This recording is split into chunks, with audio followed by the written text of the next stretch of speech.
नमस्कार मित्रांनो, स्वागत आहे तुमचं स्मार्ट लर्न एज्युकेशन या चॅनलमध्ये। तर आज आपण मराठी व्याकरणातील अलंकारिक शब्द हे पाहणार आहोत।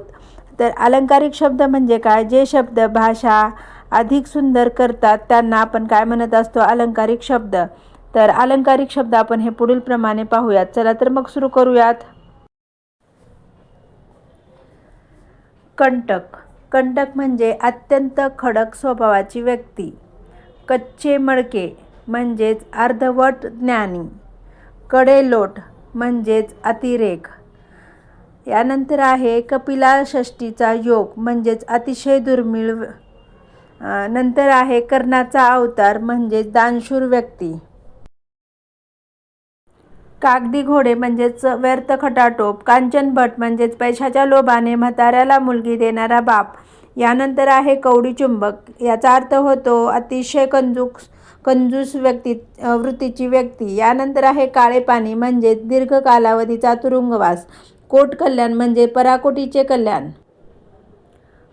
खंक म्हणजेच दरिद्री व्यक्ती। यानंतर आहे खग्रास ग्रहण म्हणजेच पूर्णपणे नाशाची अवस्था। यानंतर आहे खडखडाट, तर याचा अर्थ होतो चणचण किंवा टंचाई। खडाष्टक म्हणजे दोन व्यक्तीतील वैर। यानंतर आहे खो खोचा खेळ म्हणजेच अनिश्चिततेची अवस्था।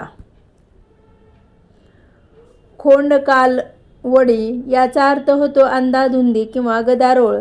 यानंतर आहे खोगीर भरती म्हणजेच निरुपयोगी वस्तूची किंवा माणसांची भरती। खंडीच्या पिंडी म्हणजेच गरजेपेक्षा जास्त।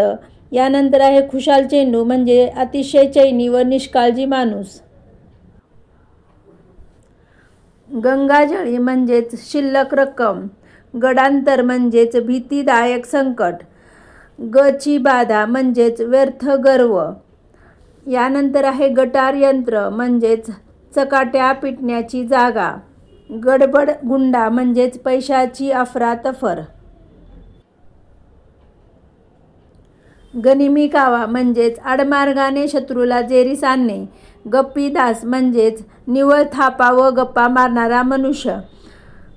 गबाळ ग्रंथी म्हणजेच वेंधळा। गर्भपंडित म्हणजे जन्मजात पंडित। गाजर पारखी म्हणजे चांगल्याची पारख नसलेला।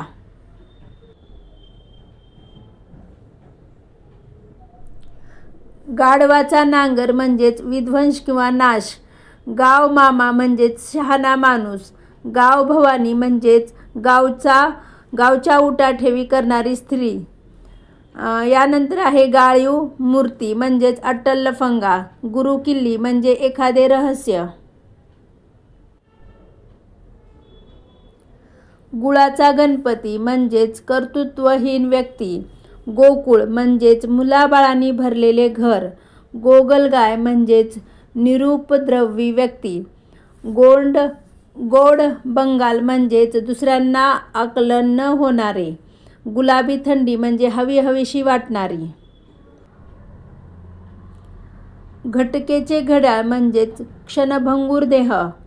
घर कोंबडा म्हणजेच आपले घर सोडून न जाणारा।